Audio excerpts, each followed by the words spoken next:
Hey everybody, it's John here from VidGamiac.com. Here we are today back in the King of Fighters 98, grabbing the King of Fighters achievement, as well as another slew of achievements dealing with beating arcade mode without using a continue. So, what you want to do is you want to go into settings and then go into battle settings. Make sure you set the CPU level to 1, and then you want to set the defense level to 8 for first player, and then for second player you want to set that to 1. Then you want to set the power gauge for first player to max, and for second player normal. And then once you have that, make sure you exit and the game should save it. Once you get that all mapped up, make sure you head into practice, and now we are going to remap some buttons. So what you want to do is you want to pick the character in the lower left hand corner of the screen. His name is Eiji Kizagari, and then what you want to do is you want to start up practice mode, and then you want to hit the start button as soon as it starts up. This will allow us to remap the button controls for the whole game. So make sure you go down to command. It's going to be in the middle of the list, so right between back button and system select. Once you pick that, you want to go to edit, and this will allow us to map the buttons. And we are going to set some macros for an easy to use special attack. So you want to punch in these following directions. So down, the down and right corner, forward, down and right, down, back and left, back, left punch, strong punch.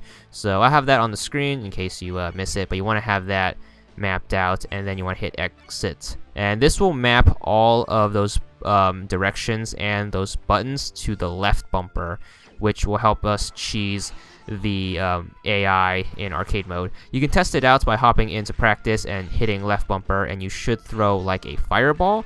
And as long as the fireball is going off, that means you did it right. If not, just go back in the list and then remap the buttons until you get it down. Alright, now that we have all that done, hop into arcade mode and make sure you pick Eiji as your first character. The other two don't really matter, so you can pick random people if you want to, but we are pretty much just going to use Eiji, and you could beat the whole arcade mode as long as you keep him at the front of your starting lineup. So make sure when you're picking the order for your fighters, make sure Eiji starts out first. And as soon as the fight starts, all you have to do is just keep spamming left bumper and cheese your opponent. We've done this in many fighting games, including Marvel vs. Capcom, Marvel Superheroes, and stuff like that. Street Fighter, where you just spam projectiles. Of course, the AI can dodge as well as block it, so you might want to throw some sweeps in for some mix-ups.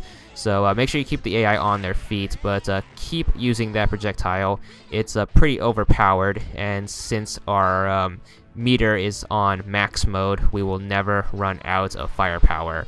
So just keep spamming it, and just go through the whole arcade mode like this. It should take no longer than maybe 10 to 20 minutes, and it's super duper easy. You can use this to beat all the bosses too. And if anything, if the AI is giving you any trouble, you can always just hit them until their health is lower than yours and run the clock out. But you get an achievement for finishing your first round in a match without getting hit for 5 gamer score.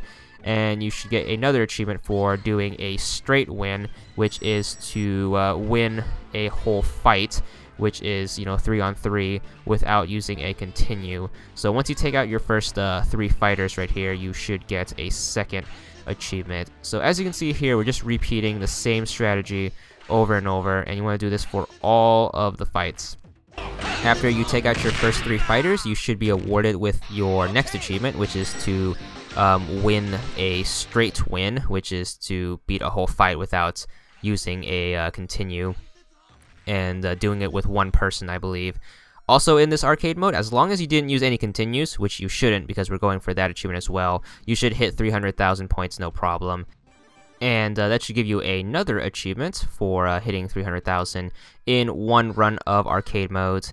And finally, we have the final boss, who is a little hard because he has this lightning attack, which has some range on it, and this dude likes to block and evade all of our attacks. So try to be swift with attacking him. So try doing mix-ups, and then try to get his health lower than yours, and just run the clock out. As long as you're throwing projectiles, he'll just constantly dodge it, and he won't even try to attack us. So just back him into a corner once you get the health the way you want it, and then just keep cheesing him. And as you can see here, we got him to a good health, so I'm just going to stay in the corner and keep throwing projectiles until the clock runs out. and that's how you're supposed to beat him. Once you manage to do that, you should have beaten the game without dying or using any continues, and you get 2 achievements, one for beating arcade mode and one for doing it without losing a round or continuing. And that's all there is to it.